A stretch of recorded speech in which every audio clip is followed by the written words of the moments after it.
they've just made bad decisions, and I think it falls with Herman Hulst as the lead game taste maker. He's one of the major people that made Guerrilla Go for many years. He's supposed to know what he's doing. I like Expedition 33 a lot. I thought it was a really cool game. I keep saying it's a rhythm game. I was disappointed in where the story went. Dude, Mindseye might be the worst game I've ever played. It was so I had to bad. see it for myself. I agree with you. It's bad, and I don't know what they were thinking. If Neil left the project and someone took over, you think the heat would be reduced? Not on Intergalactic, because I think that it already kind of represents a lot of what these people hate. It's like an unconventionally attractive girl boss female, thing, yeah. right? Yeah. Shaved head, black.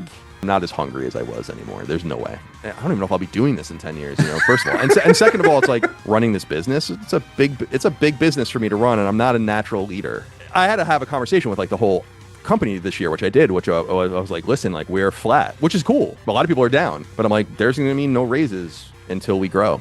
TikTok brainrot sort of era we're in. My brain's certainly rotten, dude. Like I have no focus anymore compared. I almost never search for things on YouTube. I just watch whatever it tells me to watch. Ladies and gentlemen, look who we have here. Colin, what a pleasure, man. Thank you for taking the time, brother. How are you? You got a new game on the horizon. How's it all been? Yeah, we're preparing to, so we're recording this on what is it, Tuesday? Yeah, Tuesday. So 6 days from when we're recording, we're going to reveal our new game. We're excited about it. It's called Saint Slayer. It's called Saint Slayer: Spear of Sacrilege.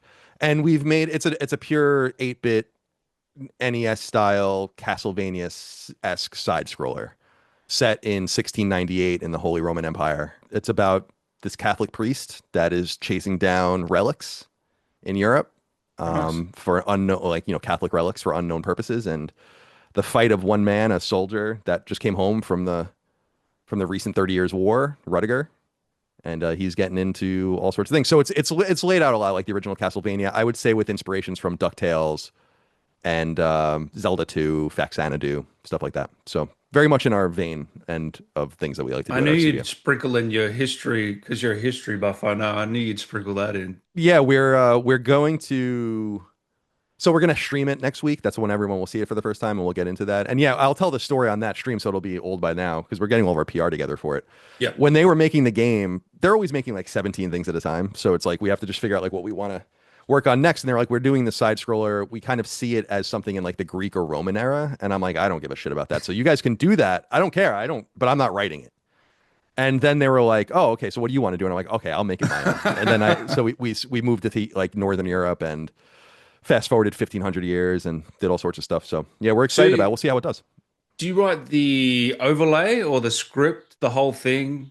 Yeah, I write like I come up with the idea for like, basically so with like our space shooter series, Hebroxia, like Barry made that, and then I kind of came up with all of the stories. I even retconned the original game because I wasn't around when that came out. So yeah, I just want to give the game purpose. We don't want to be like too crazy with the story, but like some sort of purpose that's usually, story told in an intro, some short cutscenes.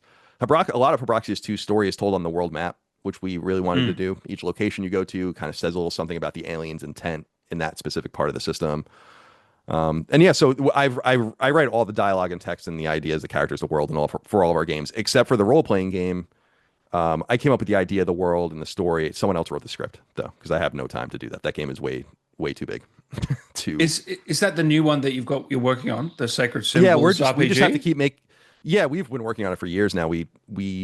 I think we originally thought it would be out by now, but it's an early 16-bit era styled JRPG. Is it like top-down Pokemon style, or yeah, it looks a lot like Final Fantasy IV. Yeah. Frankly, I mean that's definitely a touchstone for us. So 1991-esque, early SNES, early Super Famicom. The problem with the game is the game's gonna be awesome. I'm super proud of it, but it's expensive. Just a lot of assets, and we don't sell a lot of copies of our games. And the games that we, our highest selling games like 40,000, I think. Is that a success for you guys? 40,000? It's good, but I think it depends on like how much we don't sell any game for more than $10, and our cheapest game I think is $7. So you have to. Barry gets all the money that we make, and he should. He does all the hard work. It's very easy to like walk in and make a story up. Like, oh, here's what happened, and it's like, okay, that's like I just get to do that. He has to like actually do all the hard work. But the problem with the role-playing game is we just have to keep selling games to start dumping more and more money into it. And our last two games sold pretty soft, I got to be honest. So, Well, what's soft? um, 10, 20,000? oh no, like Super Perils probably did below 10,000, and I think Tribreaker is below 5,000. So, it's Wow. getting like really, really So they were the competitive out last there. two games, and they're both soft. Yeah, Okay. Super Tribreaker, I understand selling a little softer because Twin Breaker, which is Tribreaker is a sequel to it. We released Twin Breaker in 2020. That game sold substantially better. It's like probably 25,000 copies, but it was novel and it was less. It was on Vita. It was less competitive in the space, the and so Tribreaker is like a much more obtuse game that kind of requires you to have played that game. So I'm not Yeah. super surprised that that didn't sell well. Super Perils of Baking is always going to stick in my craw because I actually think it's fucking awesome and it's really cute and clever, and I'm bummed that more people didn't give it a chance. But you can't put a gun to people's heads. You got to do the best you can. Tribreaker, the one, the platinum trophy is you're on the image. I mean, Yeah, that's I got think to so. be. Yeah, You should have. Is that a milestone? You've got. If you haven't done that, that's yeah. fantastic. I actually haven't platinum. I platinumed the PS5 version, but not the PS4 version, I guess. So Is that because that I one's could. harder? Yeah, right. We like to do two trophy lists. The big thing for me that I felt accomplished in the trophy world was just making a trophy list for the first time, which was Twin Oh, Breaker. That was yeah. so fun and so interesting, and so it's like less fun now. I actually don't even want to do it anymore. It's like ugh, What because do you you have to like be in mean? the you have to like be in the back end with like the all the values, and you have to squeeze them all in, and you have to set up the trigger. You have to set up the triggers and stuff. So I've done it a few Okay. times. It's not a simple thing. They So all do have you to vary the equal a trigger certain. in the like? Are you guys on Unity or what? What do you guys No, we use Game Maker. game maker? So Yeah. it's just in the code there, and PlayStation picks it up. Is that Yeah, how it's it like in works? the SDK, like it's in the SDK, and then you have to like there's a whole like interface. I'm not even sure exactly what I'm allowed to say about it, but there's like a whole way Yeah. you interface with the consoles with like overlays, like things once you're going into certification, like there are just certain beats you have to hit, and that's when you do like the overlays of like trophies and if there's going to be game help. We've never done that. I think that that would be really cool to do game help, but that's like so annoying and it's unnecessary for a game of our size. So I like feel little like things no like one that happen to uses be in that it. though. Do you use it? Yeah. I used it. I've never put anything into it. I used it with Astrobot last. I want to say there was like pretty Same good help with here. Astrobot. That's Yeah, right. hilarious that you say Yeah, that. Yeah. yeah. Which is the little hidden, Astrobots that you would find. They were good. And actually, I remember giving credit. I was like, "Oh, nice job, Asobi." And then someone's like, "You're so fucking stupid. Like people do those videos and upload them themselves." And I'm like, "Oh, okay. Do I they? didn't I know." didn't even Yeah, know that's like, that either. yeah, Jesus. yeah. So okay. So Right. I wasn't the only one because I was like, "Why are these videos so like bootleg? Like, why didn't they like have their like intern do better shit than this?" And it wasn't even that at all. It was just someone else. Dude, that game was so good. I mean, it's probably a bit of So good. nostalgia because Uncharted 2 is my favorite game of all time. And man, when that Uncharted level, I was kind of tearing up, man. It was so nostalgic. And it just made me want another Uncharted game. But, you Y- know, Yeah, I mean, I miss Uncharted. I have my audience gets mad because I have this long running theory that there is an Uncharted game in development. There was that live action trailer Sony put out a few years. It was actually a couple years ago, and there's clearly Cassie Drake in it, in my opinion. Um, and I was like, maybe they're doing the Cassie Drake Uncharted game, and Neil is producing another game that he's not actually working on. It could be that. Um, so I do wonder if uh, it's not that. What a Naughty Dog working on? Because it can't be Last of Us 3. You wouldn't have thought. yeah, I think they are a little obtuse, like obfuscating what they're doing with Last of Us Part Three. I think the imperative is obviously incredibly high to do it, and I feel that they won't ignore that. But I do agree that they need to do it right, and I think that they're a little. And I don't know this personally because I don't really probe about Speculation. this, Yeah, but yeah. yeah, it's like, well, I try to be clear because I talk to people at Naughty Dog, and then everyone always assumes it's like, oh, this is, and I'm like, no, I'm not that stupid. I wouldn't tell you what they told me. Um, I think that they just needed a little bit of a break and figure out a direction. And I think Neil has said he has ideas about what to do. And I think the second Last of Us actually necessitates a third one more than the first one necessitated a second one. So I'm really curious to see how they do that. But The Last of Us Part Two, dude, they sold millions of copies during the run of the The HBO run of the show this show. past year. It's like 2/3 of people that watch the HBO show never played the game. They're finding a massive cross pollination between these spaces, and I don't think they're gonna let it go. I So couldn't even watch the. I watched the first season. I thought it was great. I didn't. I mm. just couldn't get around to the second season because it was just the game and the world is so depressing that it just puts me in a bit of a foul mood. I don't know. I just you got to be the in the second right headspace to they dropped the ball with the second season. I think it's pretty good. I think it's not as bad as people think or are saying it is. Mm. I think they're a little rough. Like infamously, Ellie makes a joke where she's like, "I'm going to be a dad" or whatever, and people like make fun of that. But I'm like, dude, it was supposed to be like a stupid joke. It wasn't supposed to be like a gender thing or anything like or some weird woke thing. It was just supposed to be a stupid joke. So I I do think people love are at the trying to rough it memes up. of her face on Oh, different shows and stuff. It's pretty funny. it was. I mean, in hindsight, it was really bad casting, and it's not even that she doesn't look like Ellie. It's just that she looks too old and But she's good. She is a good actor. yeah, she Like is. she's a good Bella actor, but Ramsey. she's just Yeah. not in that role. Yeah, I Yeah. agree. She was great, and I mean, it's a kind of a bit role, but I loved her in Game of Thrones as like the little girl Mormont or whatever that like was like the ruler of that island. I thought that was fucking sick. So like when she was cast, I was like, oh, okay, cool. She's like kind of a badass, a hard ass. The Abby casting is funny because like she might have been a better Ellie, I actually. know. I know. How was she as Abby in the end? She's good. She's different. I mean, Abby's a Mm. form like a physically formidable and imposing character. We She's don't. not. No, not at all. She's like very demure, Yeah. actually. Oh, well, that's Um, goes against the character a bit. I would have thought. I agree, just because she's supposed to be kind of like a meathead, Mm. and she becomes kind of obsessive with like working out and soldiering and all of that after the death of her dad. But they kind of they took a lot of there's a lot. I mean, even in the first season, there's a lot of creative liberties where it doesn't track with the game, and I think that they're just going in a different direction at this point. But I'm excited to see the third season because it should be mostly Abby, and I think Abby's a great character. So excited to see more. But With the factions online, do you think they'll take parts of that for three multiplayer of Last of Us 3? Or do you think that's just completely scrapped? I well, the dream in me is that they've never they maybe they would revive it, but like I know people that have played it and it was supposed to be really good, like shockingly good. And I think they just couldn't figure out a way to monetize it, and then how much it would subsume, and it would consume all of Naughty Dog, which was just a management problem. They really should have. Ultimately, what they should do is, and I've said this at the beginning, it's too late now probably, is they should have just spun 50 or 100 people off of Naughty Dog. That's not a trivial thing, and just said like, you guys go deal with this. Whoever's passionate about this.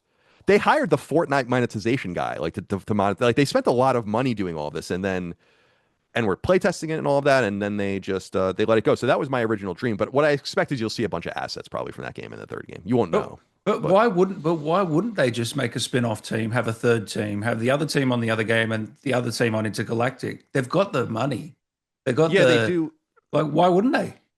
I don't know. I question their decision making. Just if it was a good decision or bad decision, I don't think we'll ever really know. But I question their level of decision making just in the other online multiplayer decisions they made.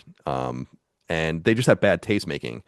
So it's entirely possible that it's probably likely that the very same people are like, oh yeah, let's buy Firewalk and dump all this money into Concord, or let's like, buy Haven and do, fair games. It's like, those are the same people that bought Bungie and then canceled this and canceled Twisted Metal and canceled all this other stuff. So it's just a matter ultimately of taste and direction. But I think there's a little bit of in more recent years, I think that some of the premier studios at Sony have a lot more control over their IP than they ever did. And I think it was a matter of control. It's like, if we can't do this, we're not going to let anyone else do it. And we can't do it because we can't dedicate 10 years of our lives to supporting this thing. So I think it probably has a lot to do with that. For instance, Sucker Punch recently said, it's like, maybe we'll go back to Sly or maybe we'll go back to Infamous. But if we don't, yeah, I mean, that would be ridiculous. But they were saying if we don't, no one will. And that wasn't true. I mean, famously, Sly 4 was made by another studio. So I just think these guys have more control now, and it probably has something to do with that. But make no mistake, they wasted probably $100+ million at least on that game. I mean, it was well on its way. That's what I mean. And Last of Us, the online, the multiplayer was so good. I loved it. It was. I loved it too. I remember it. What was it? It was the days that go by, and you've got to.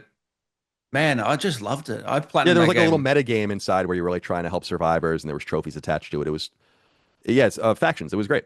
It was super cool. Yeah, and was this new one going to be similar to that, or was it going to be like a battle royale? Do you know? No, I think it was going to be similar, like a survival style game. I don't think it was going to be a battle royale. I think it was going to be more of maybe not maybe something like a division level dark zone extraction style, like Arc Raiders, or yeah, maybe, but probably not. I mean, it could be that it could have been too similar to Marathon. I mean, that's an entirely possible thing that they just won't. Yeah. But I don't think that that's necessarily true, because I think Fair Games is also similar to Marathon. So yeah, it seemed like it was going to be some sort of survival division-esque I don't even want to use, but third person shooter. I'm only using it from that perspective.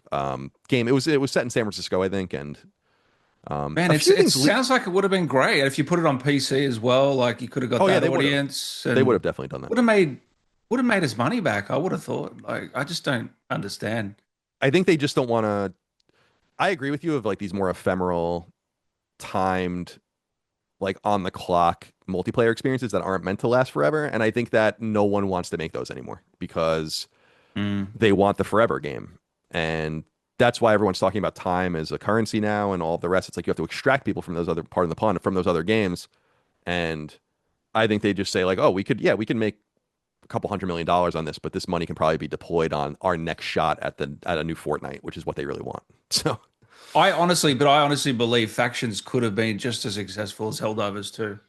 That's just my maybe, personal yeah, opinion. I think so too. It would have been more expensive to make and maintain, but I agree with you. And I don't know, man. I think if they can go back a few years, they would have done a lot of things differently than they Yeah. ended up doing now. The cascade of failure all started with buying Bungie, which was always a mistake, and it just got worse and worse. Think about the funny thing about Concord isn't that it was bad; it was that they bought the studio that was making it a year before it came out. I That's the know. funny part. Yeah. That shows you It's because people are like, oh, bizarre. I'm like, no, they believed in it. They were so afraid of not because look at Arrowhead. Arrowhead is gone. Like they don't want to work with Sony anymore after this. Well, they So didn't. I they made all these bad decisions. I honestly thought Helldivers was going out to be buried because I didn't feel like there was much marketing at the time, and then it exploded. I They was wrong. categorically Yeah, they didn't believe in it. they That's didn't not believe in it. unusual. Yeah. Like I remember The Last of Us famously behind the scenes at Sony mock reviewed in 85 and which was way off. And they Factions wasn't shown until very late. I don't know if you remember the cycle around that game coming out. It was shown like that spring because they didn't think anyone would give a shit. So sometimes that like people are sometimes they're just they don't know. Like and I Yeah. totally respect that like you don't really know until you launch it, but they've made some poor bet. I mean, Helldivers wasn't supported properly. The servers weren't right. They tried to ingest PSN into it, and so they didn't really know what the fuck they were doing. And they were supposed to learn from Bungie, but Bungie was falling apart at the same time. And so they. Mm. What's funny is Bungie came in to like help Sony, and now it's Which just I being don't run get by as well. it's I being don't run get by that. Sony now. I mean, everyone's gone now, or a lot of people are gone now. Now Sony runs it, so it's like, oh, good, that's good. But didn't they pay a premium price to retain the actual talent there? Yeah, Isn't more that than the $1 billion story? just to retention bonuses. So, Mm. but you only have to vest for sometimes 3, 4, 5 years, and then you can go. So, It's not making a lot of sense, man. I mean, who's to blame, do you think? Herman Hulst? Is he? yeah, I mean that's Yeah. who I think is to blame. I think Mm. Jim Ryan was obviously to blame too, and I've said before that I think I was a little too when he quit, I was a little too soft because I think I fell a little too much into Sony's PR is very clever. They're very clever people, and they know what these guys have said in the past. And I thought it was funny that Jim Ryan always complained about traveling. He always did, like his entire career. He's like, I fucking hate traveling. I always have to like go to these different places. I'm sick of it. And so when he quit, he's like, yeah, I'm over this. I just don't want to do this anymore. And Sony probably knew that, and their media training was like, well, this is good. We can lean back to this. And it totally tricked me. But as time went on, and I think Jim Ryan deserves a lot of credit for PS5, like Mm. for selling PS5s, for putting them on literally commercial 747s to get them in the markets and doing like whatever they needed to do to sell as many of them as they could. Like he did a great job. You He's think he got definitely in pushed out? yeah, I think he probably, I think it could have been a Shuhei like thing where it's like, you can go now, Mm. and so not necessarily, they're not an ignominious company that's going to like throw someone. Jim Ryan's been with them forever. They're not going to like throw him overboard, but it's just a Yeah. thing of like this time is kind of up, but I actually look at Herman Holst as being the major figure to blame. And that's just a hypothesis. I don't know that for sure. It just when you point, he has to be the tastemaker. He is the head of all of the Sony studios. So when you see something like, oh shit, Jim Ryan doesn't know anything about video games, and that's totally fine. I don't But give a shit about that. did Herman greenlight these live service games, or did he inherit them? Some of them he inherit, like Helldivers was greenlit by Shuhei. Oh, okay. Everything, because like there is an old, you can find it. There's like an old Helldivers 2 trailer from years ago that like when they were doing, they like restarted at some point. I think they got like a little Oh, more money and stuff like that. So there's like there's an old SCE branded trailer from like a long time ago. Because Helldivers is old. I mean, Helldivers 1 is, more than 10 years old now. So they knew they wanted to do something additional with them. yeah. But what I was going to say was I just think Jim Ryan doesn't know games. I don't think there's anything really wrong with that. He knows things that put him in that position, whether he's marketing or any of those kinds of things. So I think their strengths, having different strengths and weaknesses are good, but you have to consult with your game taste guys around you, like the guys that know games. And you have to assume Herman Hulst was a major player in guiding, like, buy this team, invest in this game, do this, because what the fuck do they know? It's like Strauss Zelnick says that all the time. Like, I rely on other people to tell me these things. Like, I'm not going to buy, from his perspective, he's like, I'm not going to play Bioshock 4. Like, I'm relying on other people to tell me it's not ready.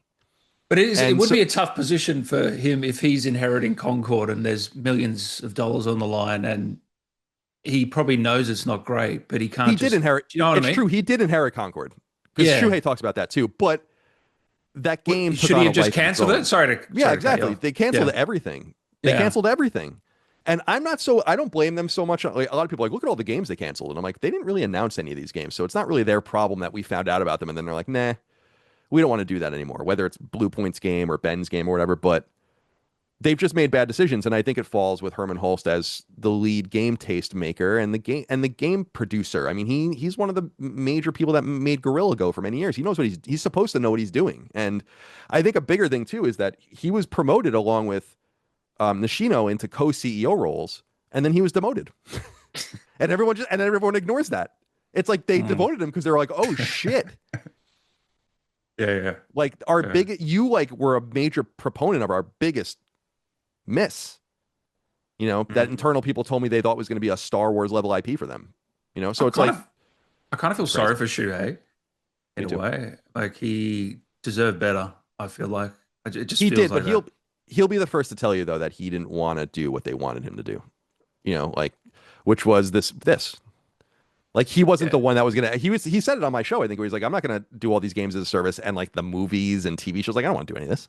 So but I think it's sad that they didn't understand that he could have stayed in a steward like mentorship role, have some sort of title, and deal with the single player stuff. Um, it was a big mistake getting rid of him, but and it was obvious at the time when he took the indie role. It's like, well, he got demoted. I mean, it's kind of sad. Yeah. You don't just voluntarily do that. You don't voluntarily give up your hundreds of millions of dollars in individual game budgets to go fucking manage indie games. I think he did what he had to do. Who do you think the best leader was in Sony's? In terms of like the games themselves, Mm. Shuhei Mm. definitely. I mean, You the do think it was him? PS3. Yeah. Yeah, I mean, he comes in late PS2 era, and I think that there's a revolution in first party games. I think people overestimate the importance of first party games for PS1 and PS2. I think outside of Gran Turismo, and then late in PS2's life cycle, you have something like God of War. There's really no relevant first party games. Like you have cool shit. I like Siphon Filter. I like whatever these games are. But even when you look at Crash and Spyro, like they didn't own those games. And Mm. so I think that like Shuhei really did a lot to save Sony. Um, the PlayStation brand, I really should say more acutely, when they really needed something to differentiate themselves, and those things ended up being one of your favorite games of all time, or your favorite game of all time, and a bunch of other amazing games that he shepherded and greenlit. And he missed a few times. He'll be the first to admit it. You know, they didn't Sony could have completely locked down Demon Soul style games. They didn't. There were other things that they missed on, but I think it's certainly there.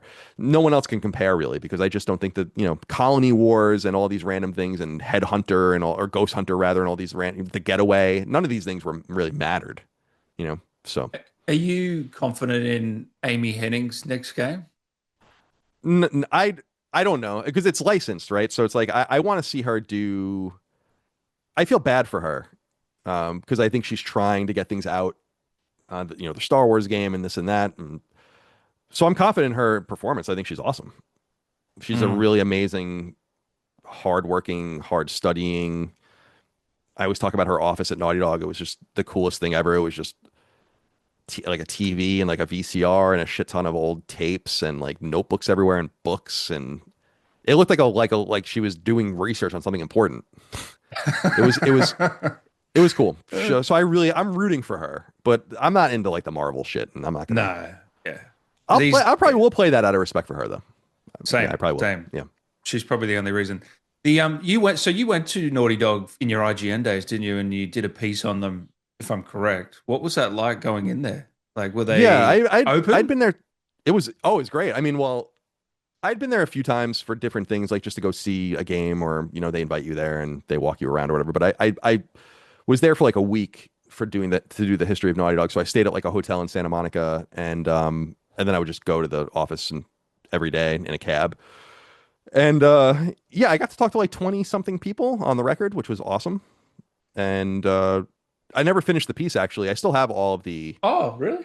I never did so it was 5 parts, and while I was writing the fifth part, that's when everything went down with Amy Hennig, and I was like, Oh, it seems ill-timed. disingenuous to do. Yeah. Yeah, like I'm like, I can't really write the story now. Like I don't know what I'm supposed to do, and I couldn't get any more access. They were especially mad at IGN because IGN, I didn't, but IGN broke that story that she was leaving and all the rest, so they were not happy with us. So it caused some problems, but Yeah. So I guess you talked to Amy, Bruce, Neil in that time or yeah, not? I talked to Bruce, Neil, Amy, the founders, which would have been Evan yeah, Wells, was it? Yeah. Evan Wells. Oh, I talked to Evan Wells and Christoph Balestra, but they were the CEOs at the time. Ah, yeah. But the founders were what, Andy Rubin and I can't Can't even remember their name, but remember. I can't they're remember two either. guys. They founded the company and sold it to Sony. One of them is like mega rich, working for doing something else now, and I think the other one's kind of out. Yeah, and then like the head of the programming stuff, head of art, just a bunch of different people, and it was cool. We got a bunch of stories spun off about all sorts of different things that were interesting. Um, Do you miss doing those pieces? So now you're kind of like me, a bit of a homebody. Do you miss getting out there or are you over that? yeah, I don't. Well, I mean, I'm so Sony centric, and I know their strategy so well now that they don't do that kind of shit anymore. They would never let something like that happen again. No. Yeah. Because a big piece, 2 part history of Sucker Punch. I did a huge piece of history of Insomniac, although that was before Sony owned Insomniac. I did Sony San Diego. I did Sony Bend. Yeah. So they gave me like really ridiculous access to their teams, and they would never. First of all, if I was just a random nobody, they did it because I was at IGN. I'm not saying it was like me. No, It but was it like is kudos to you that they trusted you and that that, yeah, it was cool. I yeah. did the best I could, and I tried to tell a cool story. And they were very difficult to write, and they were what my bosses at IGN would call prestige pieces. They didn't make money or anything like that. It was just like something cool to. It was actually probably a huge waste of money to let me do that. To like let Yeah. me, because it took weeks to write that shit after I was back. It's more for the what would you say, the prestige, the look of it on Yeah, IGN like to make we're them look. if you go to Naughty Dog's Wikipedia, like that piece is cited like a million times because it's like it is the source of insight into like what the studio was like at that time and how it was founded and how it got it, found its way and all the rest. So it was cool, and I do miss it sometimes, but I like what I do now. I'm lazy now too, so I was like really a workaholic at the time. It's not the How case. lazy are you now? What are we talking? Because I know I mean, I you work. love playing games 9 to 3. You said, Yeah, I like after dinner, after hockey's over, or football, if there's a game on, I'll turn on a game like 10 or 11 and then play until like 4. I was up to like almost 6 playing Plants vs. Zombies and Power Wash Simulator last night. Yeah, I like playing games every day. I think it's important. We were talking about that before we started yeah, that I we actually play, guys. You wouldn't believe it. right. And Check that our I take that trophies. I take that seriously, Mm. just in that it's like, why would you why would you want to hear from me if I didn't do any of this stuff, if I didn't play games? Like, who gives a shit what I think if I didn't play these games? So I try to dedicate a lot of time to that. But my wife makes fun of me because I tell her all the time, I'm like, I have no motivation anymore to do anything. And then she's like, that's funny you say that. And then you have like 5 new ideas that you pursue. But I'm not as I work hard, I work a lot, but I'm not as hungry as I was anymore. There's no way. Like I'm just not. I'm 41. Is it I'm just not 25 anymore. tiredness? What is it? What? I think it's tiredness, but I also think I made it. Like what do I have to really?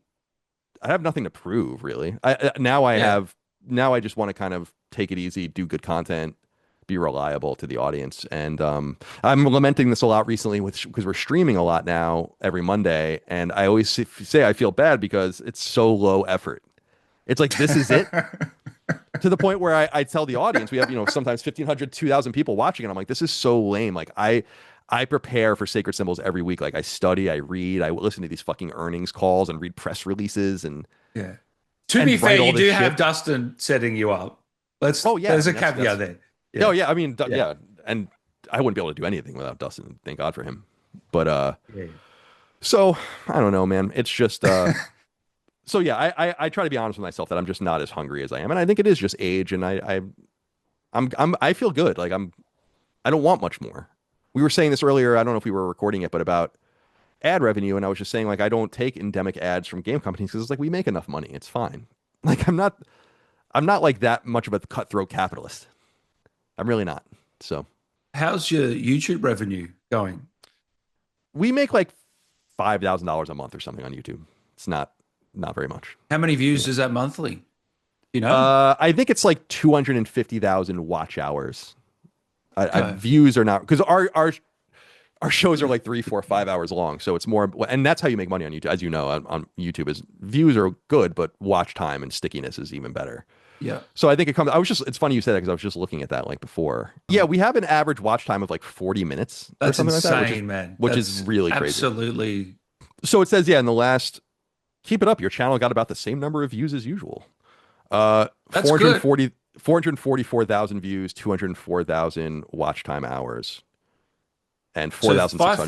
$5,000 for 400,000 views is very strong in the gaming sector.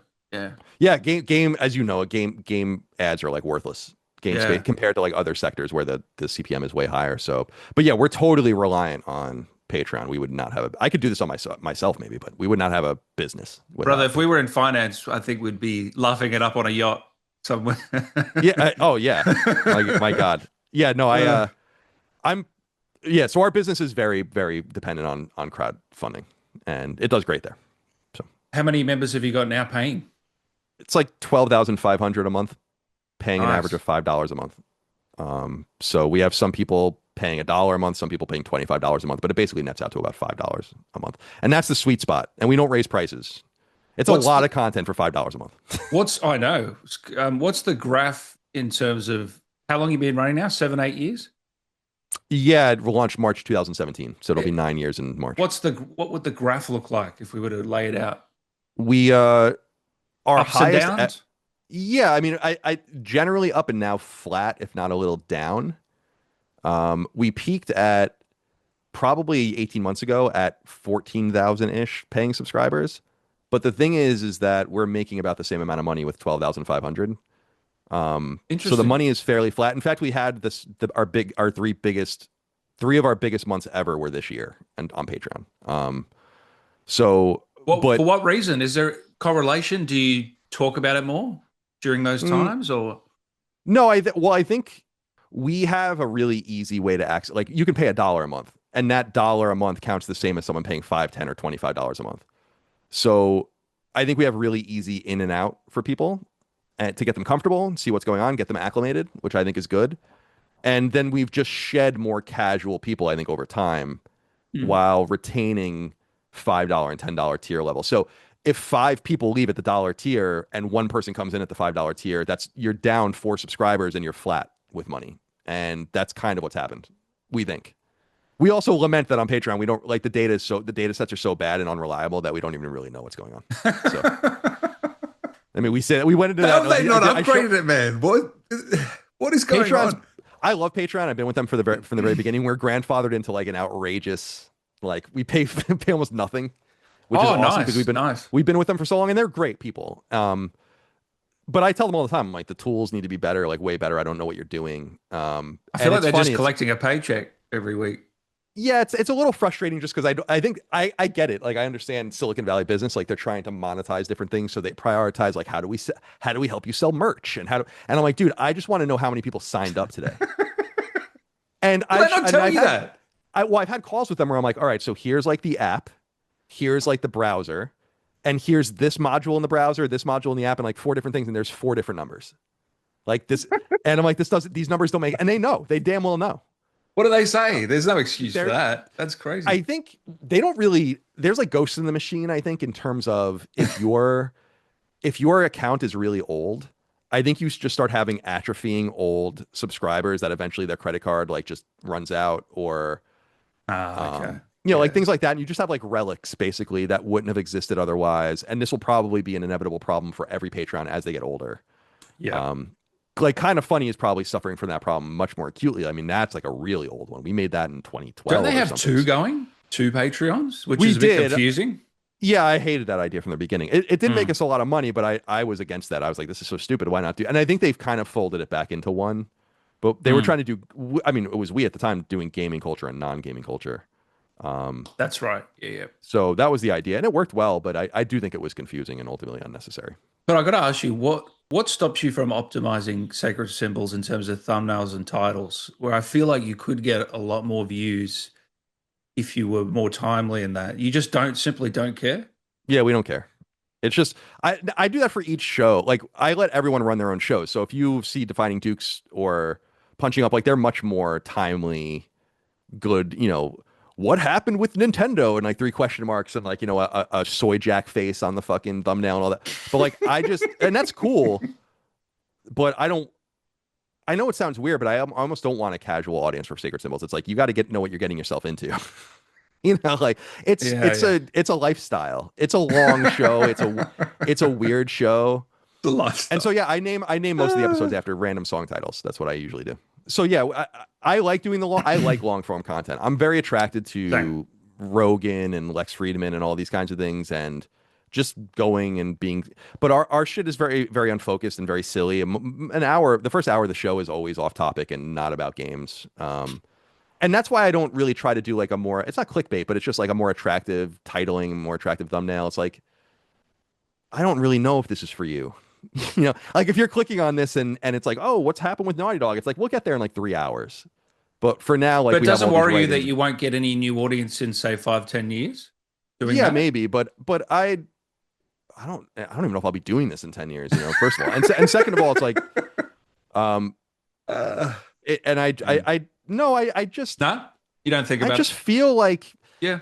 it would be cool. Like, what comes with more money and like what comes with bigger audiences is like bigger expectations. Like, this is already so much bigger than I thought it was going to be. I didn't intend on having all these employees and running this business. It's a big business for me to run, and I'm not a natural leader of men. No one knows that better than the people that work for me. Is that like I'm a very unnatural leader of men, and I don't want to like do more and get more and make more, and then it gets bigger, and then we have more demands on us. It's like, ugh.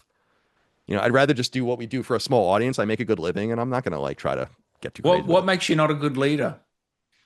Um, I am I am very much an overthinker and over worrier. I'm bad at disciplining people. I'm bad at getting mad at anyone. I'm But you bad don't at like, sound over worrying. You just say you're doing everything the opposite of everyone else. well, You yeah, know I what mean, I mean? behind the scenes, I do a lot of worrying about Okay.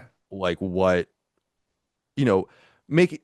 I had to have a conversation with like the whole company this year, which I did, which I was like, listen, like we're flat, which is cool. A lot of people are down, but I'm like, there's going to be no raises until we grow. Like that we are what we are now, and I worry about that. Cost of living is going up. People have a lot of expectations on being able to make good money, and their time is valuable, and all those kinds of things. So yeah, on the business side, like I do a lot of worrying, but on the content side, I don't really worry about it. I just want to make sure we're making enough money to satiate everyone, and it's a low 7 figure a year business. It's does well. We're diversified. We're highly dependent on Patreon, but we sell a lot of merch and we do live shows sometimes, and we do all these other things, and now we're streaming and all that. So hopefully that's what I worry about, is making sure everyone's okay. Do you get pushback from them with you know, well, we can help you grow, Colin? Like if we try and do this, you know what I mean? Yeah, sometimes. I mean, so during this I had an individual conversation with each person in the company, and I asked them, and I was Okay. like, well, what do you? Yeah. I was like, here's what's happening, and what do you think we should do? And what was funny was like everyone had a totally wildly different answer, and there are some people like Maddie that's like very ambitious, where he's like, Yeah. we could do this and like create a web portal and like do more reviews and do all this kind of stuff. And I'm like, you're right, and that would probably grow, but at what cost, and what do we need to spend to do that? And then there are other people that are, like Dustin, there are like less is more, like focusing um like the light out of the prism on just a few different things, as opposed to being, multi-directional, and losing sight of things and flooding the zone is a bad idea. And what I realized was everyone had, this is also the difficult part of running the company, is everyone, and because I like to listen to everyone, is that everyone just had totally different ideas of what we should do. But the big thing was, I just wanted to communicate to them, like, my personal opinion is that we could be bigger in this space just based on what we're doing. I think the space is weird right now. I think money's tight. I think the economy's bad. I think people's focus is scattered. Mm. And the biggest games in the world are no longer on console. We're kind of relics. I'll go down with the ship. I don't care. But like there are people that want to move on to other pieces of hardware. And so there's a lot of like mitigating factors. And I think everyone kind of realized that. So I think for the next year or so, we're just going to keep the status quo. I have ideas of things I want to do, but we have to have buy-in from everyone. So how do you choose which to go with? What feedback to take? You know what I mean? Yeah, usually I took a little piece of what everyone had to say. I mean, like one of the cool things was everyone seemed fairly, because I told them, I'm like, just pretend that, and it's like, you don't owe me anything, right? Like, just pretend I'm the guy listening to you across the table. Like, what do you think? And everyone really was pretty positive about the content, and directionally, I think we're doing okay. But I think that people do have different visions of, should there be more streaming? Should things be live? I mean, one of the big things we dealt with this year was like, should we record Sacred Symbols live? Like for a live audience? No? And I was like, what do we get for that? Like, why? Why would you even want to watch it live? It's not even a live show. We can just do live streaming and do live content while still having the VOD style, more finely edited, thought out content. There's just a lot of different. The thing I try to remember with Dustin is it's just like you can get torn in a bunch of different directions, and a lot of people in the creation space always think more is the answer, but it's not. It's people don't have more time. It's like more like where are they going to where more? Yeah, it's like 500 games came out last week. There's a lot of AI fucking slop on the store, man, on the PSNs. Every time I look at PSN profiles, man, it's full of fucking garbage on the left. I'm trying to look at cool new trophy lists. It's full of absolute shit. Yeah. I was one of the major players in convincing PSN profiles to hide all of the slop trophies. So anyone that uses PSN profiles, you can thank me for that. Thank you, man. Thank you. Because I was just like, oh, we got to do something about this. But yeah, it's garbage, and that's why I think it's a major reason why I think our games don't sell as well as just the lack of visibility. It's but that's a whole other conversation. That sucks, man. So you played Ghost of Yotei. Platinumed it? Did you say? No, I beat it last night. I'll platinum in the next few days. I have to. There's like one more bounty, one more fort, and a few other things I have to do. But I think I have like 70% of the trophies. Get trophies up. I think we actually had a similar year, man. I mean, because you did the same as me. I think we're both batshit crazy. We both platinumed Death Stranding 1 and 2 back to back. Yeah, man. Which it was a lot. It was a lot, man. It was a lot, don't you think? It was 200 hours. Yeah, it was about 200 hours. Yeah, it was. Yeah. I really did enjoy the process though of doing that. I did it with Spider-Man 1 and 2, or Spider-Man 1 and Miles Morales into 2.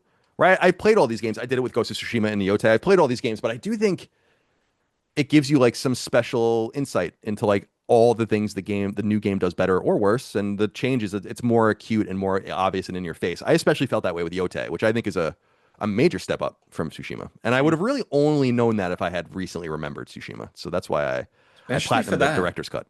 I agree. You could really notice it, couldn't you? Especially, I mean, even Death Stranding, the opening scene, graphically, is incredible. Like that opening mountains.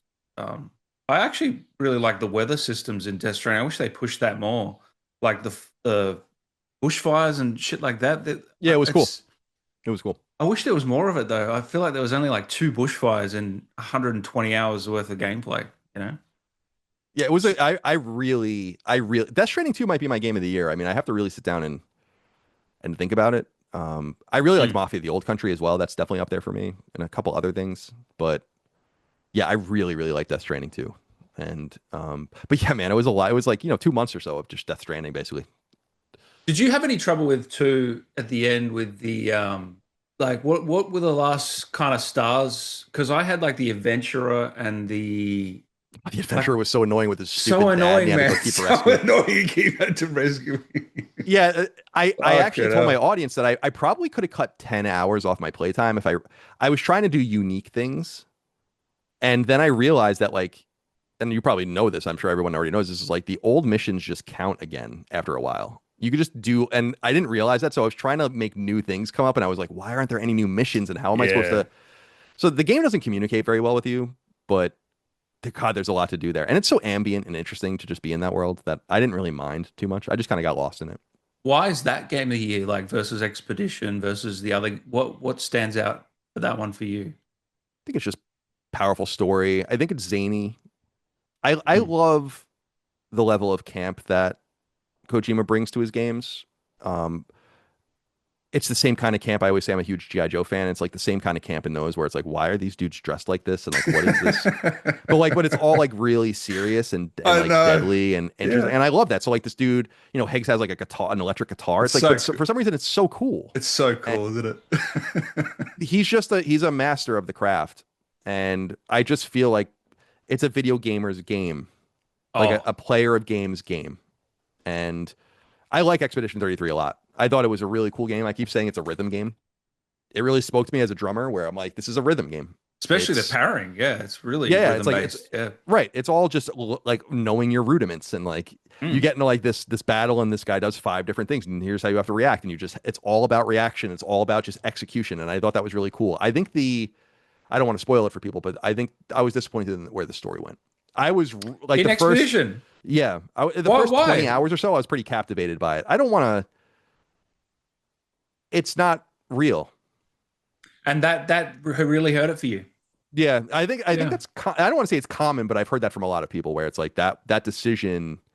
I was like, it was way cooler when you had to justify this as like a real place. I do like the idea of the writers and the painters and all these different things. I think it's cool, and there'll be more. I'm sure they're going to do another one, so we'll see more of it.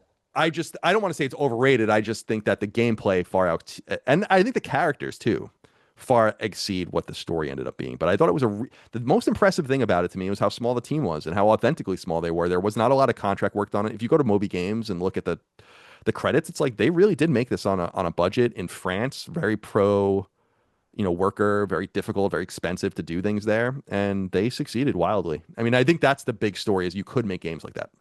And that's why Unreal is actually, I know it gets a lot of slack for the stuttering, but that's what it can achieve with a small team, you know? Indeed, and I don't want to come to Epic's defense, but I think that Tim Sweeney and those guys are right. Where it's like part of this is your problem, like you guys aren't doing things right, and then it's kind of being blamed on our engine. And I'm like, yeah, that's probably true, but It's probably somewhere in the middle when it all shapes up, but you're probably right. There's a lot they can do to optimize it, I'm sure. So you also did Mafia 1 and 2, which I did as well, leading into Old Country. You did 3 as well. Yeah, I love Mafia 3, dude. I Do really you- do. Whoa, sorry, hold on, say that again. I love Mafia 3. I think it's a Okay. great. I think it's a great game. Really? Okay. I think it's too much game, but I think it's. I love all the Mafia games. Those were all replays for me too. Yeah. I never played the definitive edition of Mafia 1. That race on hard is like a fucking bitch. But I did it for the platinum. Mafia 2 I've platinumed before. But Mafia 3 I think is underrated. I like how racial and dark it is. It's like very much a product of the American 60s. And I think it's a bit challenging. Now, and again, I won't spoil it. The story and like the conspiracy theory shit gets a little crazy at the end, but I think I really dug that game a lot. I just think they should have tightened it up. And I think that's what they ended up doing with the Old Country. The Old Country was so complete. It felt I didn't want more. I didn't do 3. I platinum 1 and 2. I skipped 3 before Old Country. With 3, did it feel tighter than when you remember? Like, was it still a lot of glitches and bugs? Yeah, it did feel tighter. I think they did. So I played it maybe even because I still got games early at that time, probably before launch, but I never beat it. I played it for like 40 hours and then I was like, and I moved on to other things. And so going back, so I got to the ending for the first time and all the rest, but it did feel tighter. It felt, I enjoyed it. I like my procedural Ubisoft style checkbox games. I know it's not a Ubisoft game, but you know what I mean? Like the Far Cry style, go and check these boxes and do this thing and fight this fortress and take it over. And I like not everything needs to be like that. In fact, Yote is so refreshing because it's not like that. It's so vague and natural. But every once in a while, I like those structured, here's your territory. The territory is being taken over by the mob. Here's how much money the territory is making you. And like, that's like what Mafia 3 is like. So it's scratched. And I think Lincoln Clay is a great character. Like, That actor's had a tough, I mean, he deserves poor better. Poor guy. Yeah, and I platinumed Mindseye, which was there was no reason for me to do that. Dude, Mindseye might be the worst game I've ever played. It was so I had to bad. see it for myself. I had to do it. It was so bad. I don't even know how that's possible to make that bad of a game. It's a strange one. Like I agree with you. It's bad. And I don't know what they were thinking. with it, but it's a bad game. It's a bad game. I don't. Does he still have a job? What's his name? Leslie Leslie. Benzies. Yeah, Yeah, I man. think it's He yeah, should I think be. he does. They're in a lot of trouble though because they're Scottish, so there are different like labor laws there, and I think that like a lot of people that work there are kind of blaming them for a lot of shit and kind of coming after them, and I think they were talking about Mm. lawsuits and all this stuff.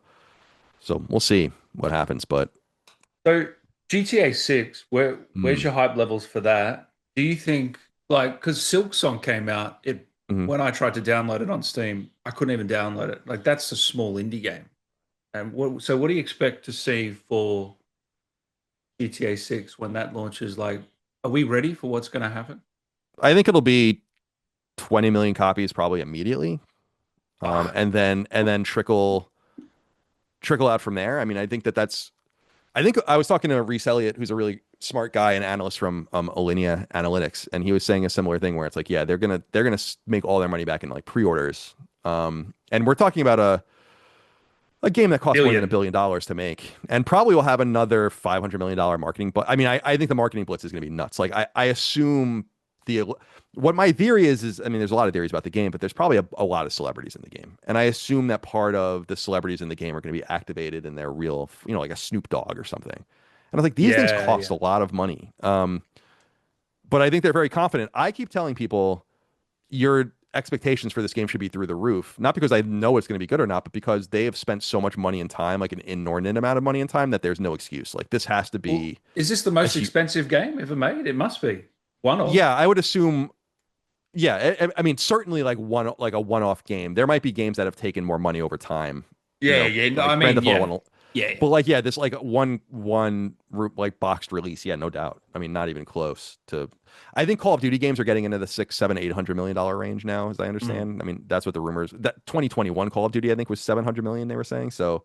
Those games are getting pretty expensive, but um, they are. I feel like they have. I mean, that's why I keep saying on my show they shouldn't even have a press anything for it because like the expectations are going to They be don't so need to. high. Yeah, exactly. I would do exactly what Silk Song did. It's just like it'll be out on this day and you can download it at this point, and that's it. Honestly, I don't think it'll have a tangible effect if I they don't do think so either. marketing or not, because the word of mouth will be insane. Like, I don't think so either. Um, I think they're going to have to get if GTA Online. I don't think will be ready at launch, and so they're going to have, I guess, some worries migrating those people off of GTA Online into the game. But I just think the interest is going to be so high, whether they charge 60 or 70 or 80 for it, it'll make an enormous amount of what's money. your And final prediction? I think they'll go 70 just Yep. because I think they can go as high as 100. I mean, Same. but Same. I just don't think there's any reason to do it. Like Well, they why? want to Like get casuals why? too. They're a big casual game, so they don't want to. They want to appeal to the casuals too. Right. Um, Like you could even make an argument for, and I don't think they would do this because I do think it's leaving money on the table, but $60. Like yeah, at the volume they're going to sell, you might want to just make it as accessible as possible. But I think what you'll do is just charge 70 and then quickly drop the price in 6 months to 60 or whatever. And then you'll just capture, I mean, what, 50 million? I mean, I really don't yeah. know. By the time that might be a little ambitious for the consoles, but by the time it comes to PC, it's going to be fucking So huge. you And it's don't going to be think? huge for PlayStation. Oh, I know. Do you think like will you change your strategy with content at all leading into that? And like, do you have it seeing an effect on you at all? No, I won't have an No. effect on us, but I think people are gonna our audience doesn't really have a. It sounds sad to say. It's like they don't really have high expectations of like what we're gonna cover this game at embargo and we're gonna tell you all about it. It's just not the content we No, do. I So know like we're that. I know that. But do you have any different plans? Because this is such a big game. Like, do you have any different no, I plans mean for it? No. no. I think what we'll end up doing is we do a review discussion and spoiler cast for all the big games that we play. So we'll do that, and I'm sure we'll talk about its sales and all the rest on the shows. But I don't, and maybe we'll stream it. But I don't think we're gonna like work around it. I don't know what the other guys' plans are for their own respective shows and the stuff they do off site. But no, I don't think it's going to affect anything for us, and I don't think it's going to be like a huge mover for us either. I think it's just going to be great for the industry, and I think great specifically, very similar to college football, very good for PlayStation because I think it's like one of those games that people have been waiting, and now they're like, okay, and they're gonna go buy a PS5 for it. So they're gonna sell millions of PS5s because of this game, Do you and think it'll like go digital specifically because of first this. and then disc? No, I think it'll be both, but I think most people will buy it digitally as usual, and Mm. But no, it'll be both. Same There's day? Because there'll be a lot of leaked physicals, you would have thought, out there. Yeah, I mean that could be true. It's funny, man, because I always tell this story about when GTA 4 came out. I was at IGN, and when the physical versions came out, they sent like a person to San Francisco from New York in a plane to hand deliver the copies because they didn't even want to mail them because they were afraid that they would like, get lost in the mail. So they are crazy about that shit. That's crazy. I'm a whole total digital hawk. I don't want to understate the purpose, but it's like physical AAA games do pretty well still. And you don't want to lose out on millions of sales. This is why I just think you have to kind of keep the cards close to the vest. And there are ways to stop people from getting access. Yes, things are going to walk away, no doubt. But maybe you print pretty late. I guess they can just copyright strike anyone that puts anything out. But yeah, and I mean, you could. It's dangerous because they could just tie it to your PSN, and you are technically breaking rules when you do that kind of stuff. So but obviously things are going to leak. I think that's going to happen either way. I mean, a bunch of GTA leaked already, so just from the developers. So, but yeah, you're right about the physical copies, but I think that's too dangerous of a gambit because I just don't think you want to alienate those people. No, it's going to be. I'm excited, man. Next year's shaping up pretty good. Saros, I love Returnal. Like that was an amazing game. The only problem I had with it is that halfway through my playthrough, I got locked. Like I couldn't go through a door at one point, so I had to just exit, which just sucks because the game, it's all the way to get there again. But Saros and then James Bond and Resident Evil, like it's a pretty good start to the year. Yeah, I'm looking forward to it too. Yeah, there's a lot of, and then there's just constant stuff I just skipped over that I need to get to even this year. I still haven't played Silent Hill, still haven't played The Alters, a few other things. Final Fantasy Silent Hill I haven't played yet. You mean? Yeah, Silent Hill F. Yeah. Why? What hasn't drawn you to that yet? Just time. It's just a picking and choosing at this point. I mean, there's just a game every week that, like, I haven't played Shinobi yet. So there are games in a different world I would have played that immediately, but I think I was busy with Yotei or whatever the hell was going on at that point, and so I have to like spend some time catching up on things too. Do you have a list going, or it's just in your mind? It's just in my mind. I don't want to be beholden to a list of games. Yeah. That's just too much for me. So I do forget things. So I do forget. Well, it's like it becomes like it's too. It's like if I'm going to play that game, it's like I am interested in like literally 5,000 games that I've missed. It's like, am I really going to keep a list of all of these things? It's like no. So you think I should get rid of my list? Well, I think to each their own, of course. But I think it's ultimately like what you want to play next. Yeah. Or you have like ideas in your mind, and I think you should always just follow that next idea, and maybe keep a nice little document somewhere, a neat document to keep an eye on some things that you might have missed. But I don't know. It's too overwhelming these days because back in the day when nothing would come out comparable to now, it was much cool. It was much more fun to have a backlog because it would actually get smaller. Like you could actually make it smaller. Not anymore. It seems to just impossible. keep blowing out, man. Yeah. Why do it to yourself? I know. So you don't do any lists at all, like just in your general life? I'm a prodigious note taker, but no, I'm not. I don't really. Yeah, no, I don't want to. Yeah. No. But I used to. I even had a whiteboard when I was younger, even at IGN, of like games I wanted to play still and stuff. But it was like those were the days, right? Yeah. You could go weeks without a game coming out back then, like nothing. I kind of long for those days, man. I actually like when they're spread out. It's just better. I'm in agreement that I just like with the people that I like the idea of tracking things and showing the respect to the game that you want to get to, but I just think it's overwhelming. Well, even as a YouTuber, like I think Saros is out basically the same time as Crimson Desert, and so I have to pick one. Like it's hurting one of them. Not that I'm the be all end all, but there's heaps of creators that have to pick. Oh, of course. You know what I mean? Of course. No, totally.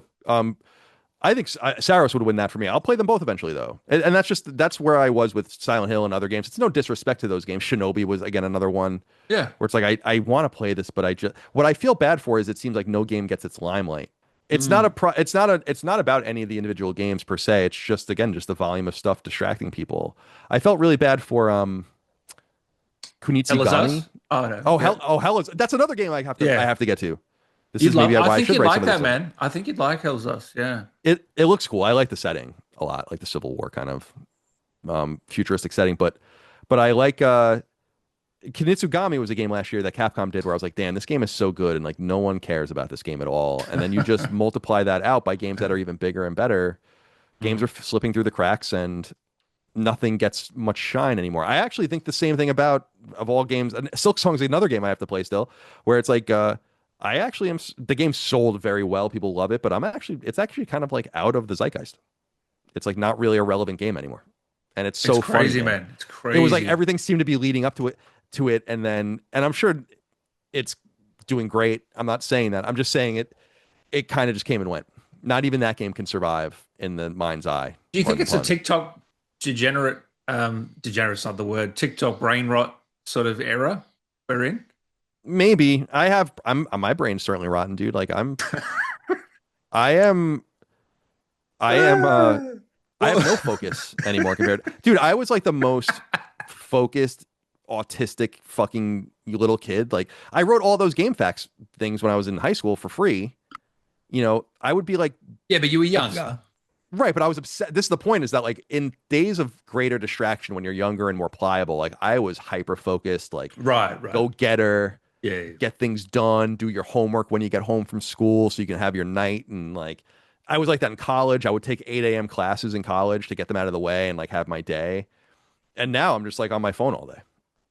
You know, like are you really? If I were, yeah, I mean, if I'm like just on the couch watching a game and then I just find myself like, what are you on? 10 minutes later. What apps are hitting you? Twitter. Oh, Twitter. Yeah, I love using Twitter and YouTube. Well, no wonder your brain's rotting if you're on Twitter all day. Oh yeah. I'm not on any social media but Twitter. I don't use any other social media. Oh, brother, you got to cut it down a bit. Yeah, I love it because it is it is an unbridled stream of consciousness, like human stream of consciousness. And so you get what you get. And there's no better news app. There's no better like social app. It's just crazy. Like, and it is. So I don't interact with it too much, but I like reading it. I like reading the news and watching videos on it and seeing what people are doing. But you're not actually looking at the gaming side, are you? You're looking at everything. Everything, yeah. Like whatever. Yeah. The saddest thing is like I always say this about YouTube too. Is like I almost never search for things on YouTube. I just watch whatever it tells me to watch. And it's the same thing on YouTube where I'm like, or on Twitter where I'm like, the For You thread. Or like, so you're becoming an AI. Is that what you're telling me? I'm definitely brain rotten. I mean, but my whole point, and I bring this up all the time, is like I'm a fairly well established, I think, intelligent 41-year-old. If I were a 10-year-old or a 15-year-old today, man, I'd be done. I know it's scary, man. Like done. Like I can't even imagine navigating this with your pliable rubber mind of a 14-year-old and like everything that's ever happened in the world is on this thing in your hand. You don't want kids, do you? Have you said that? I can't remember what you said. I do, but my wife questions it more, and she's 10 years younger than me, so we have a little bit of time. Like it's not based on my biological clock, thankfully. Yeah. Because like we would be done if she was my age, so we have a little bit of time. But I think she's kind of coming around. I would like to have one kid. So you're trying to convince her? Yeah, and well, I don't want to say like trying to convince her, but I'm more amenable and open to it. I'm not like part of the pun married to the idea of having a kid, but I also think she and I have had this conversation where I'm like, I feel like it's kind of, I don't want to be like a pro-natalist, anti-natalist, any of that stuff. I feel like it's kind of the purpose, right? Like you should have like some sort of progenitor. And I feel like the regret only comes in later. Like, yeah, doing whatever the fuck I want is great. I love it, but it comes at a cost. And I see how happy it makes my all three of my siblings have kids. And so I'm totally open to it, but it's really more up to her. And I'm it's whatever. Like I knew this before we got married, so it's not like it was like a huge surprise or anything like that. Like you're just kind of feeling it out right now. You're not. Yeah, I think we're still. She's like she likes to do a lot of research and she's reading about things and like figuring things out. So I think we'll get there, but we have to see. It's also scary for women, to. Oh, of course. I mean, it's a totally different. Yeah. I'm never gonna like it would never be a thing. Like there's some sad scenes out there where, and I understand to teach their own, but like a man will even leave a woman for that or whatever, and it's like I would never do that. It's like that's not what I'm with you for you. But would it be cool to make a little person of us? And see what that was all about. So I'm down for it, but we'll see what happens. Did you say you have kids? Do you have kids? Yeah, I've got an 8-month-old. Yeah. Okay. So you're busy. Yeah, busy. Yeah. I mean, sleepless nights, but it's worth it, man.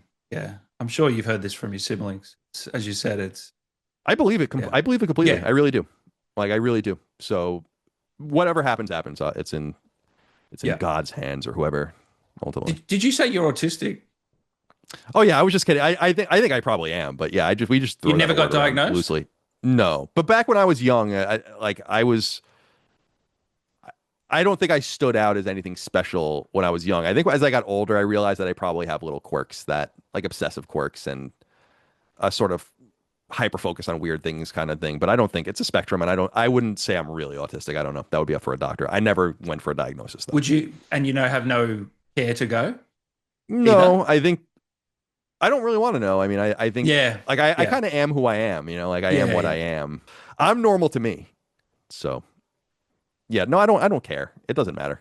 Each to their own, man. Seriously. Yeah, and I also think that like I don't want to because we do get complaints every once in a while about like I don't want to undercut the reality that like autism is a very real diagnosis that really fucks people up sometimes, and I don't want to trivialize it by saying like look how autistic I am. It's like come on, man. Yeah. I understand. I know some people like that have autistic children or whatever, like nonverbal and it's like total different ball game. So I don't want to trivialize it. Yeah, I get it. Before a few more before I let you go. Sure. Intergalactic. As I've said, Uncharted's my favorite game. Obviously, the Naughty Dog are a different team now. I'm sure there's some people, but why do you think Neil and this game he gets so much heat? Like from any other game director, I can't think of someone that gets more heat than him. Maybe Randy Pitchford, but like, and Intergalactic, the amount of dislikes. Well, I was hyped for that game. Like, I can't wait to see what they do with it. Why? Just because there's a female protagonist? Is that it? Like, yeah, everyone want you have to be able to fuck the female protagonist, or she's not interesting, I guess, in some way. So it's listen, I don't think a lot of people like when I say this, but I think a part of it comes from he's an Israeli Jew, and I think that there is anti-Semitism against him. I think that's one thing. I think that's obvious.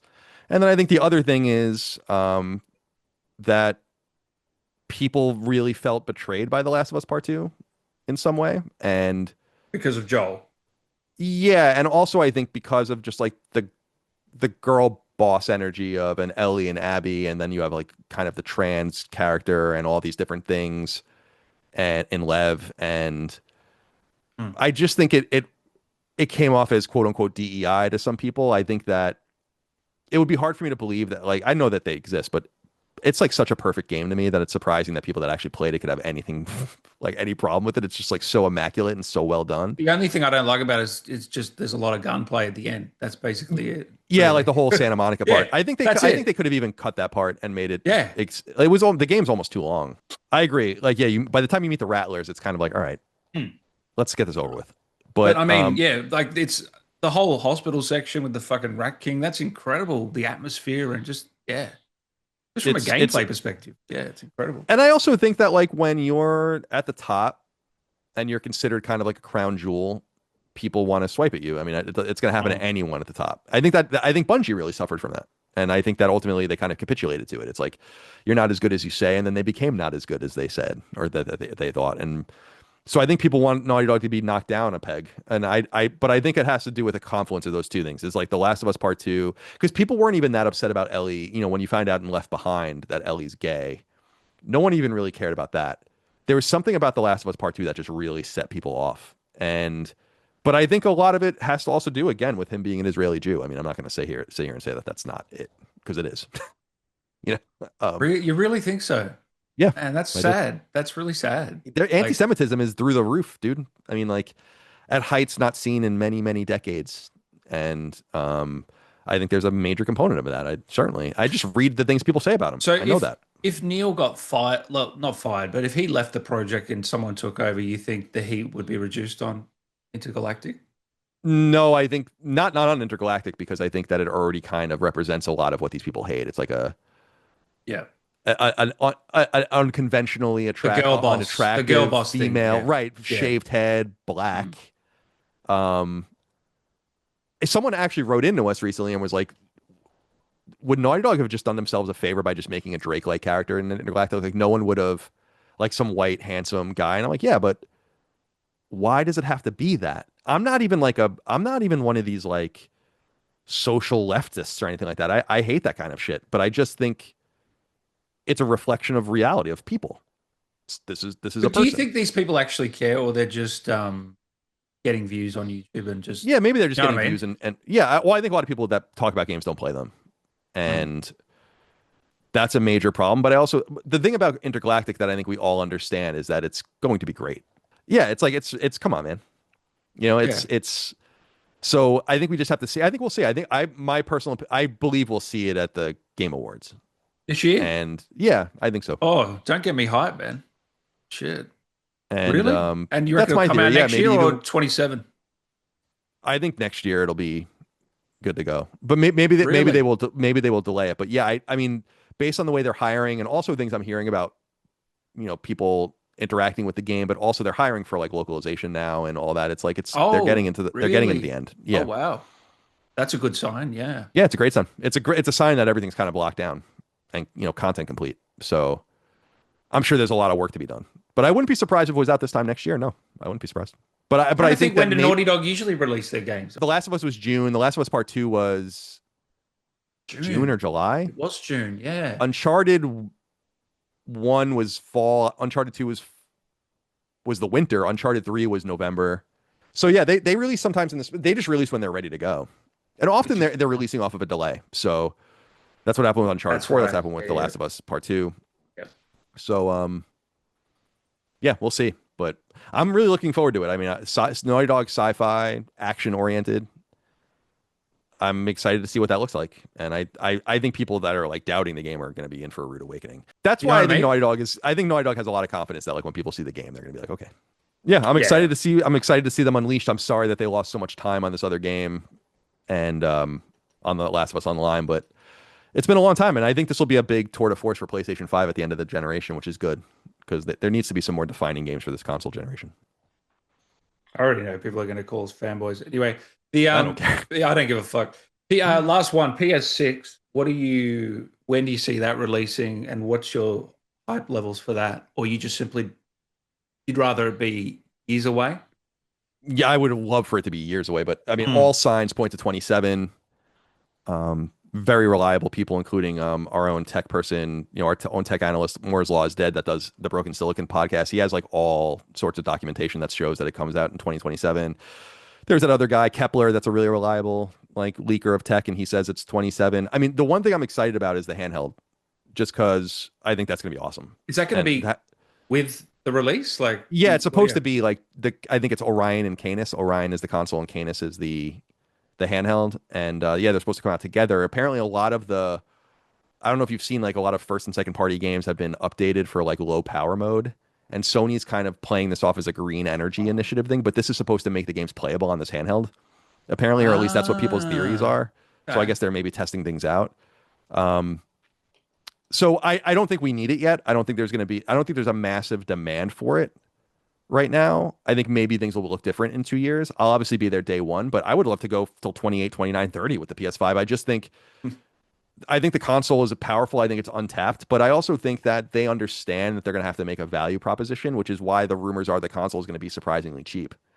And it's going to be fairly underpowered, I think, even, which is interesting. So, but Death Stranding 2 is honestly one of the graphically best games I've ever played. It looks beautiful. It's on PS5. It's not on PC. Mm-hmm. You know what I mean? So they're still putting out great results. I mean, Death Stranding is Ghost of Yotei is beautiful. Ghost of Yotei looks incredible. I'm excited to see. New technology is great, but I don't know that it's needed. But ultimately that will be up to the audience. But I think the price, like people are saying in the know. I don't really even understand how this works because it has to do with like the size of the die and all the rest. But they're like the console will be cheaper than the PS5 Pro, which is really interesting. Yeah, that's what they say. So I think Sony's going to try to spread the field with like a $500 console or something, and just say like, yeah, it's the new one no? To make it cheaper. Yeah, it is odd, but a lot of it has to do with like economies of scale and the different components in the PS5 Pro, which are more expensive. One thing I never pretend to do is understand technology. I don't. So yeah, no, you've got a Pro, don't you? I have a Pro, yeah. Yeah. I feel like it's good, but I don't know. It was good for Death Stranding 2. Yeah, it looked great. Death Stranding 2 and like the first and second party stuff seems to be benefiting from it, but not everything else. And there seems to be a lot of incomplete. Like some games are just busted on it. Mm-hmm. So Yeah, we'll have to wait and see, but I like it. I have no problem with it, but I have, I'm not going to speak for other people. It's expensive. You might not see a $700 improvement in your gaming. You think they'll do anything with trophies? PS6? Like, No, I don't think the trophies will change. I think the one thing that we'll see maybe is Sony ultimately try to launch either some sort of like PlayStation overlay for Steam or like some sort of their own launcher that might give people PC-centric trophies, which you can already earn through some of these games if you sign in with your PSN account. So maybe it goes that direction. There's an interesting leak today. I don't know if you saw it, and I don't know the authenticity of it, but it seems like Sony might be trying to like turn on some cross-buy, like buy anywhere style thing for some of their games. What for do you PC mean? and PS5 games. So like the like Xbox is selling, versions of whatever game X, and it's you can buy, when you buy it on Xbox, you get it on PC. And vice versa, and it seems like Oh, they're Sony doing is the maybe same? experiment. Well, there's like Really? some branding in like some of the, like when you buy a game, there's like all these different icons, and one of them was like like someone has a screenshot of an icon where it's like PC cross buy or something. Now that's So- interesting. Yeah, The, so we'll see. The PC trophies was very interesting to see. I haven't actually tried to get trophies on PC yet, but I do want to try and see what it's like. Like, I guess they're looking into it, aren't they? Well, I'm disappointed with the way they handle trophies on PC, just in that if you go and look on the list for games that are available on both, they just have the PS5 and PS8 PC link as one list, and I'm like, you should have done two different lists. That way, people would go and buy the game again. Because there are people like sick in the head like me that would have gone and bought the game on Steam and done it again. Yeah, I would have. So- Yeah. Like Maybe not. I think Horizon Zero Dawn was one of those games, like the remake of that, where I was like, why did you do that? Like, just make the PC list separate. But they think they're doing the right thing, which it probably for most people is the right thing.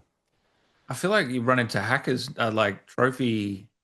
Like, couldn't you just download a save on the PC, get the trophy? Like, you know what I mean? There might be a Yeah, I bit don't of know a how gray that all area works over there. Yeah. I don't know how it works over there, but to be honest, with Yeah. Steam achievements and stuff, Yeah. I also feel like I do it for myself. If people want to cheat, that's up to them, I guess.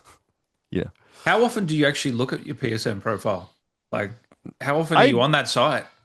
Oh, I look at it pretty often just to see like what games are being uploaded and what people are saying on the forums for games I'm playing. And You don't look at other people's lists. You just keep to your own. not really, no. Yeah. One thing I do, I have a maxed out 2,000 friends on PSN, which is awesome because it always gives me an anecdotal view into what people are pre-ordering and buying and playing.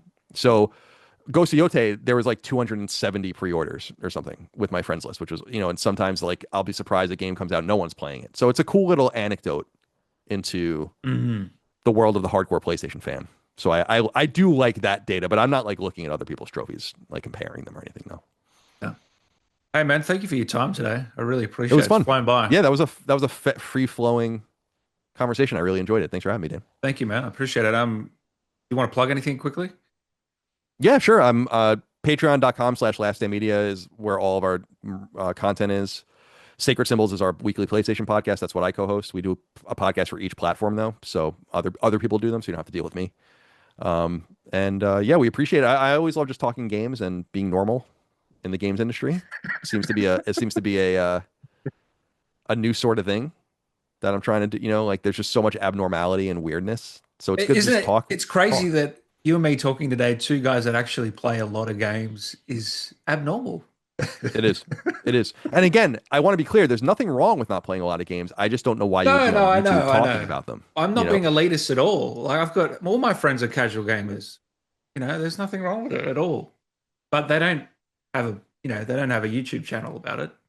Yeah, either. that's exactly right. It's like yeah. if I want to hear from a person that played 10 games this year, I'll just go talk to the little kid across the street or something. Like I don't need to be on YouTube. Like have the like he probably plays more games than these people do. Oh Anyway. man! All right. Before I let you go, Can you tell me what are those statues behind you? I've never heard you talk is about it it. these- Everywhere. wait. Can you just give me a quick rundown of what you've got these are mostly incomplete, but this is going to be a complete 3 3/4 inch GI Joe run from 1982 to 1994. So I'm just been slowly getting those there? together. Are they expensive? Yeah, they can go from like $10 or $20 a piece to hundreds of dollars depending on the character. Yeah. And there's 700 of them or something, but I have most of them. I've just been buying lots or whatever. And then these are like the newer GI Joes that are being made now. And then there's just a bunch of like other miscellaneous Sony back shit. there. Yeah, So there's like a that Mega Man middle shelf. shelf are all GI Joes as well. Yeah, these two shelves here are GI Fucking Joes. hell! My And God. my Mega Man shelf's above that, and then there's like a Castlevania kind of thing going on below. But yeah, it's just my nerd stuff. My slimes around my door and all the rest. We need a G.I. Joe game, eh? Yeah, there was a shitty brawler that was released last year called Wrath of Cobra. I haven't even played it, but there is a AAA G.I. Joe, like a Snake Eyes game being developed by Wizards of the Coast, actually, and apparently it's going to be pretty good. So well, we'll that's see. smart to go for Snake Eyes. He's the character you'd probably go for, eh? Yeah, like a lot of collectors are tired of the ninjas because it's like always Snake Eyes and Storm Shadow and all these different things. But if you want to get in a big game out there, that's what I mean. Yeah, totally. So I'm down. Like whatever. Just like you're just happy they're making one. Yeah, it's fine. It's the same thing with like everything. It's like just do something. Yeah. Are they doing Megaman? Undoubtedly behind the scenes they're doing Megaman, but we don't know anything about it yet. Yeah. It's not Pragmata. We know that. That's now. what we. Yeah, I love that theory. I was like, that's such an interesting because she kind of does. It is kind of a Megaman. That would be sick if they revealed that, man. I would have. Well, they literally came out and like released an official statement saying it's not a Megaman game because I think so many people were. It was probably like ruining their vibe of being like, it's not. It's a new IP. Please stop. You're ruining it. Yeah. Resident Evil 9. Are you going to play through all Resident Evils leading up to that? No. Exactly. That's too much. And but I am looking forward to that, and I'm so looking forward to the Resident Evil 0 remake and Code Veronica. I love Resident Evil. So the only Resident Evil game I never played was 6, so I still need to do that. You're missing out, man. It's a classic. Yeah, I mean, it was so turned off by it when it came out, but I'm sure it's not as bad as people say. No, it's not as bad. It's completely fine. Yeah, completely fine. But it's not Resident Evil. That was during a dark Capcom era too, and that stupid fucking box art with like the giraffe looking 6. What were they thinking? The giraffe. Yeah. What a shit. That's so funny. All right, thank you, man. Appreciate your time. Enjoy Plants vs Zombies. All right. Well, it was good. It was good to be here. Thank you for having me.